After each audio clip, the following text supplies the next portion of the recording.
নমস্কাৰ। মই ডিজিটেল আছাম লাইভৰ মুখ্য সম্পাদক মেৰাজুল কাজী। হয় নমস্কাৰ। আপুনি কমলপুৰ সমষ্টিৰ সন্মানীয় MLA দিগন্ত কলিতা। হয় মই দিগন্ত কলিতা কৈছোঁ। পোনপ্ৰথমে আপোনাক স্বাগতম জনাইছোঁ। ধন্যবাদ। বৰ্তমান প্ৰসংগ এটা চলিছে যে গৰু খুটিক লৈ বা বিভিন্ন ধৰণে গৰু চোৰ এনেকুৱা ধৰণৰ প্ৰসংগ এটা ওলাইছে য'ত তাত আপোনাৰ নাম সন্নিৱিষ্ট হৈ আছে।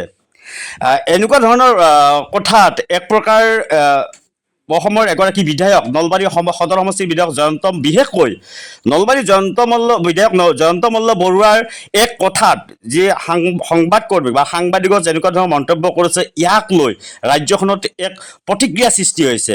তাৎক্ষণিক কি মন্তব্য আগবঢ়াব দাদা?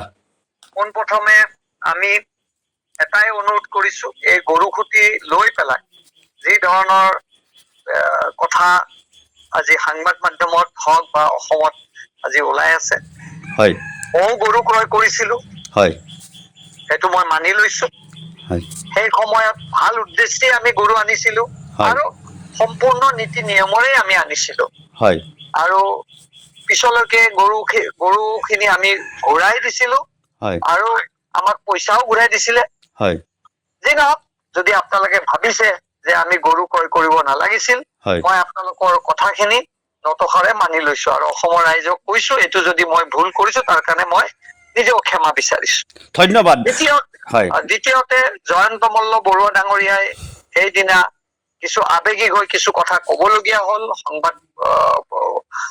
আমাৰ সংবাদপ্ৰেমী সাংবাদিকতা কৰা কিছু সংবাদ কৰ্মী বা সাংবাদিক বন্ধুসকলক আৰু আবেগত তেওঁ কিছু কথা আপোনাৰ কব নলগীয়া কথা কিছু কলে। সেইখিনি কথাটো আমি যদি তেখেতে এনেকুৱা ধৰণৰ কথা কৈছিল, এজন সতীৰ্থ হিচাপে ভাতৃপ্ৰতিম হিচাপে, যদিও মন্ত্ৰী তেখেত মোৰ ভাতৃপ্ৰতিম, সেইখিনিও আমি আপোনাৰ অসমৰ ৰাইজৰ ওচৰত বা সাংবাদ বন্ধুসকলক কৰা কথাখিনিত আমি ক্ষমা বিচাৰিছো। হয় হয় হয় দাদা, তাৰমানে এইটো কথা ক'ব লাগিব, যদিও গৰুৰ প্ৰসংগত এই কথাখিনি আহিছিল, ক্ৰয় কৰাৰ ক্ষেত্ৰত প্ৰসংগটো আহিছিল, বিশেষকৈ নলবাৰী সদৰ সমষ্টি বিধায়ক তথা জ্যেষ্ঠ মন্ত্ৰী জয়ন্ত মল্ল বৰুৱাৰ কিছু বাক্যবাণে এক প্ৰকাৰ সাংবাদিকসকলক আচলতে খুব দুখিত কৰিছিল, খুব দুখিত হৈ পৰিছিল তেখেতৰ কিছু মন্তব্যক লৈ।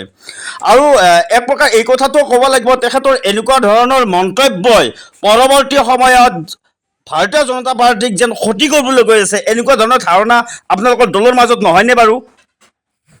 মুখ্যমন্ত্ৰী ডাঙৰীয়াই কালি এই কথাটো আৰু বহলাব নালাগে।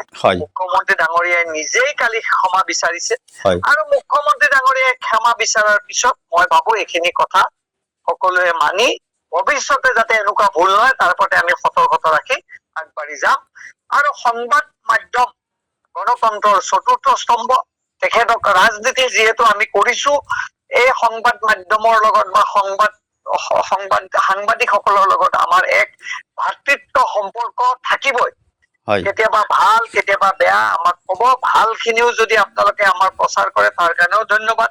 যদি কেতিয়াবা আমাৰ কিছু কথা যদি ৰাইজৰ বা দেশৰ স্বাৰ্থত যদি আপোনালোকে প্ৰচাৰ কৰে কথাখিনি, সেইখিনি কথা আমি মানি লব লাগিব। সেইকাৰণে মই ভাবো যে মুখ্যমন্ত্ৰীয়ে কালি নিজেই আপোনালোকৰ আগতে কেতিয়াও মুখ্যমন্ত্ৰী কৰা নাই, কালি প্ৰথমবাৰৰ কাৰণে মুখ্যমন্ত্ৰী ডাঙৰীয়াই নিজেই ক্ষমা বিচাৰিছে।